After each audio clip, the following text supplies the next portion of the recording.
Assalamualaikum warahmatullahi wabarakatuh. Perkenalkan, nama saya Febia Medina dengan NIM 22052009 dari Prodi Pendidikan Pancasila dan Kewarganegaraan Universitas Negeri Padang. Pada kesempatan kali ini, saya kembali akan membahas sebuah materi pada mata kuliah Hukum Islam mengenai masa kebangkitan kembali hukum Islam pada abad ke-19 sampai sekarang. Sebagaimana yang telah kita bahas pada minggu yang lalu, Muhammad Abduh dengan pengikut-pengikutnya yang terkenal dengan gerakan salaf atau salafiyah mempunyai pengaruh yang besar di negara-negara Islam termasuk Indonesia, di mana pada saat sekarang banyak buku-buku dan disertasi yang telah ditulis mengenai gerakan ini.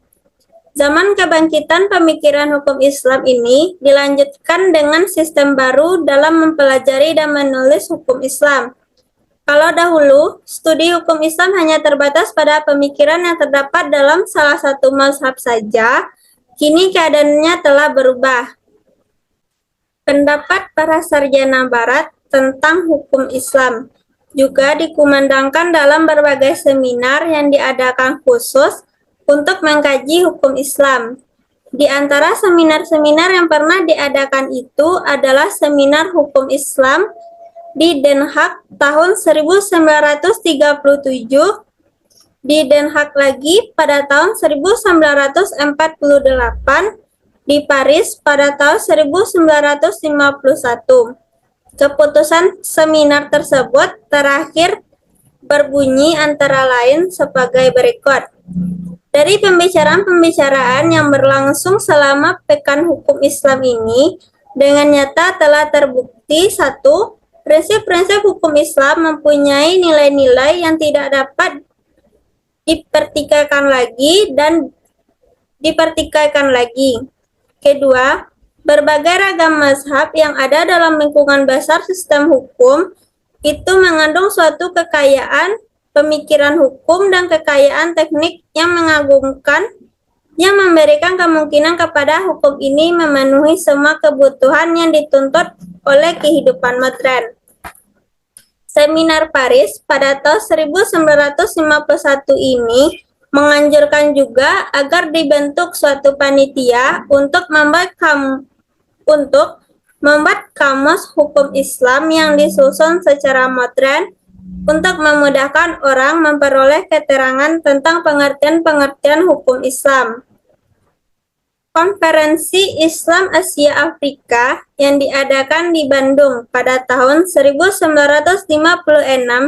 dalam salah satu revolusinya juga menganjurkan agar disusun dan diterbitkan ensiklopedia hukum Islam yang dapat dipergunakan oleh umat Islam sebagai pegangan dalam hidup dan kehidupannya sehari-hari. Untuk itu, usaha ke arah ini telah dilakukan di Syria sejak tahun 1956 dan menurut berita terakhir, ensiklopedia hukum Islam diterbitkan oleh Kuwait. Di Indonesia, pada tahun 1997 telah terbit Ensiklopedia Hukum Islam, terdiri atas 6 jilid.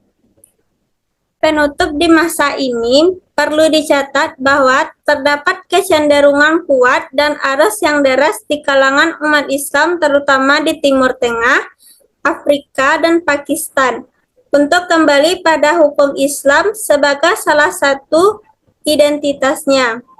Kecenderungan ini terdapat juga di Asia Tenggara seperti Indonesia dan Malaysia. Dalam rangka kembali kepada hukum Islam itu, di Libya dibentuk suatu panitia ilmiah hukum yang akan mempelajari hukum Islam secara mendalam, di bawah pimpinan seorang ahli hukum terkenal bernama Ali Mansur.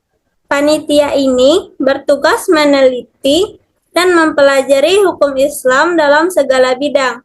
Untuk itu, mereka mengumpulkan beribu-ribu buku yang berkenan dengan hukum Islam. Mereka menghubungi berbagai negara untuk meminta bantuan tenaga ahli menyusun atau kodifikasi hukum Islam dalam semua bidang.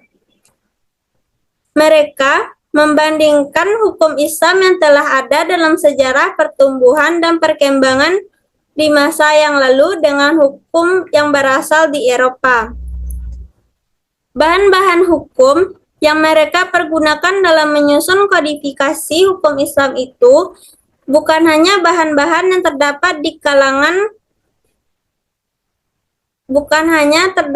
di kalangan Ahlus Sunnah wal Jamaah saja, tetapi juga dari aliran lain yang terdapat dalam semua bahan-bahan hukum itu. Memilih dengan hati-hati pemikiran-pemikiran yang sesuai dengan kondisi dan situasi umat Islam di abad ke-20 ini. Di Indonesia, atas kerjasama Mahkamah Agung dengan Departemen Agama, telah dikompilasikan hukum Islam mengenai perkawinan, kewarisan, dan perwakafan. Kompilasi ini telah disetujui oleh para ulama dan ahli hukum Islam pada bulan Februari 1988 dan telah diberlakukan bagi umat Islam di Indonesia yang menyelesaikan sengketa mereka di peradilan agama sebagai hukum terapan.